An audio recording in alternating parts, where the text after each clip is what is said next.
legado do Projeto Vida tem tudo a ver, primeiro, com acolher um público, acolher pessoas, mais notadamente esses jovens, esses adolescentes, que durante muito tempo não tiveram essa experiência ou esse aceite da educação financeira em casa. Eu comecei a perceber o quão saudável é esse movimento de trazer a família, de trazer os adolescentes, os jovens, para essa conversa saudável sobre o quanto a gente ganha, o quanto a gente gasta, como é que funcionam as coisas aqui. Nesse movimento eu entendi que existia uma porta de entrada para esse tipo de trabalho, para esse tipo de educação, que seria muito mais inteligente, muito mais eficaz. Eu tinha como parceiro e tenho o Gustavo Cerbasi, que é uma referência em educação financeira, se você for falar hoje de familiar, planejamento. Ele é autor de dezenas de livros, palestras, então ele já construiu um arcabouço teórico muito bem consolidado. E a gente vinha conversando, debatendo como construir algo, e eu falei, eu tenho uma proposta, eu tenho algo que, se for bem colocado, se for bem organizado, vai funcionar nessa porta de entrada que eu estava me referindo, que são as escolas.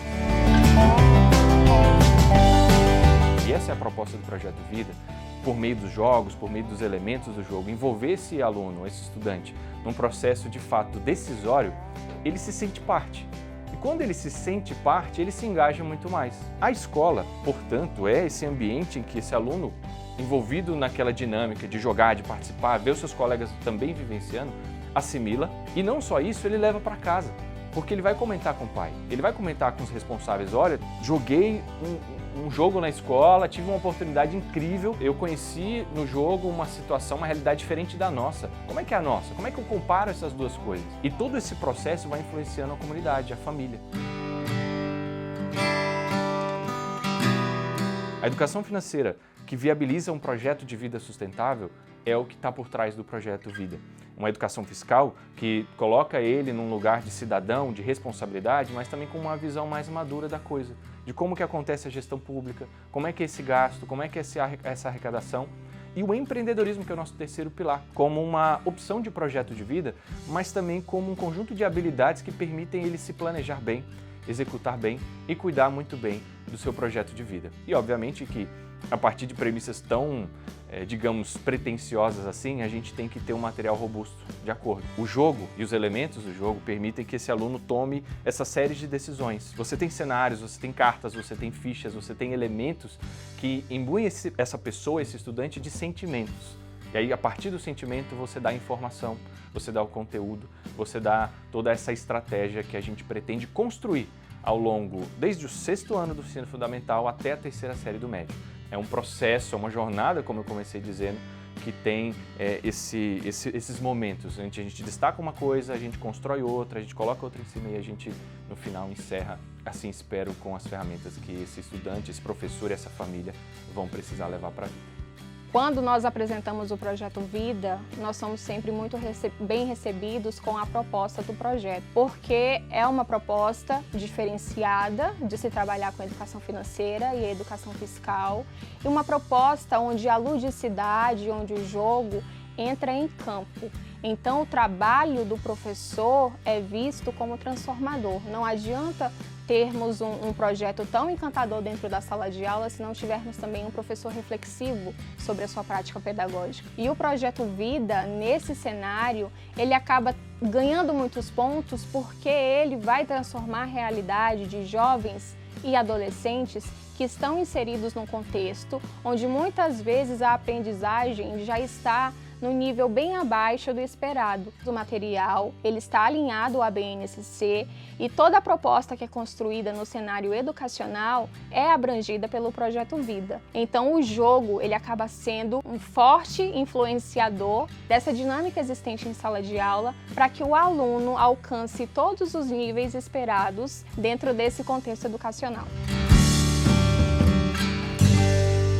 Aqui na 2ª série, por exemplo, do médio e na 3ª série do médio, a gente trabalha educação fiscal e empreendedorismo. Então a gente está discutindo questões de cidadania, de serviços públicos, de impostos, como isso afeta o meu consumo, o seu consumo, como que o gestor público tem que lidar com esses desafios. E essas histórias vão ser o pano de fundo para subsidiar todo esse trabalho. Afinal de contas, a gente não vai só para o tabuleiro, a gente não usa só a carta.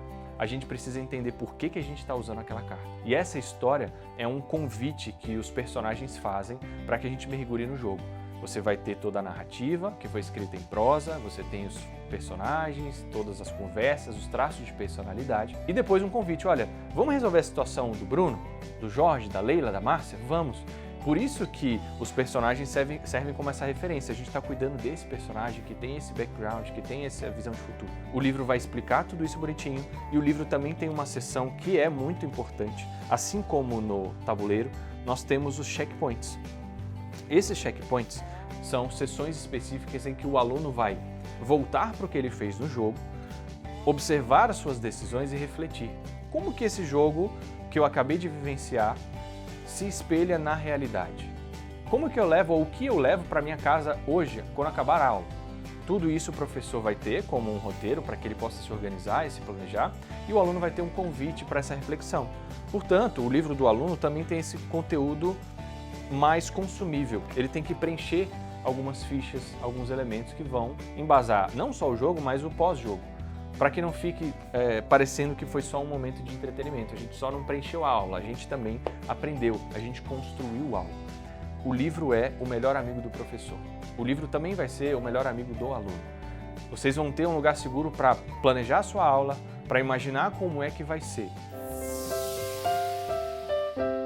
Os professores, eles recebem um treinamento que é construído juntamente com a equipe pedagógica de cada escola, e nessa construção do treinamento, que nós chamamos de oficinas, eles são orientados a passar para o aluno as estratégias que eles precisam alcançar durante os jogos. Então, cada jogo vai apresentar ali uma vivência, uma experiência da vida real, onde o aluno vai poder trabalhar com o tabuleiro, com as cartas, com as fichas financeiras, e ele vai poder ter um conhecimento muito aprimorado do que ele vai estudando relacionado aos conteúdos. O nosso convite é que o professor, durante a preparação, durante a formação e preparação da aula e durante as oficinas, ele também vivencie o mesmo que o seu aluno vai vivenciar, porque daí vem a sua propriedade. Aluno, estudante, eu passei pelo que vocês estão passando. Posso ter chegado em conclusões diferentes, mas nós vamos chegar em algum lugar juntos. O professor vai ter a oportunidade de aprender também, enquanto ensina, enquanto prepara e enquanto o aluno dá as devolutivas. É um debate. E é por isso que, como um cuidado, a gente também pensou nas oficinas formativas. Vocês vão passar por uma jornada que começa desde as primeiras aulas que serão apresentadas até as últimas, de modo que você se familiarize não só com a parte teórica dos livros, então você vai folhear os livros, não só pegar nas cartas, mas você vai utilizar as cartas, partindo de um princípio da homologia. O que você aprender do nosso formador é o que você vai transmitir para o seu aluno. O Projeto Vida ele não é fechado. Eu não coloquei aqui as conclusões que você tem que tirar do jogo. Eu te dei alguns caminhos, olha, no jogo 1, no jogo 2, a gente puxa esse fio, essa possibilidade. Se o seu aluno traz uma coisa nova, você vê como que aquilo se encaixa dentro daquele processo. E nas oficinas a gente quer te municiar das ferramentas que você vai precisar para ter essa habilidade. E assim a gente fecha esse combo, esse kit da caixa. Você tem o jogo com seus componentes, você tem o livro, mas você também tem um suporte que vai acontecer antes, durante e depois.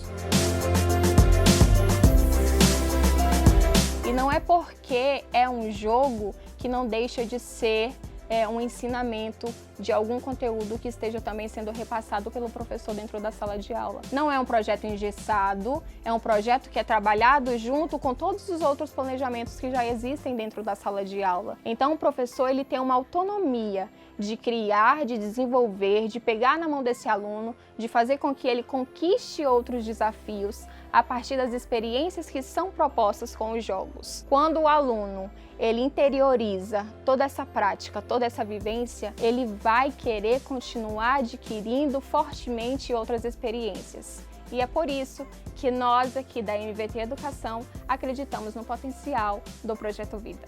E esse é o meu convite, a gente consiga cumprir com essa visão de legado.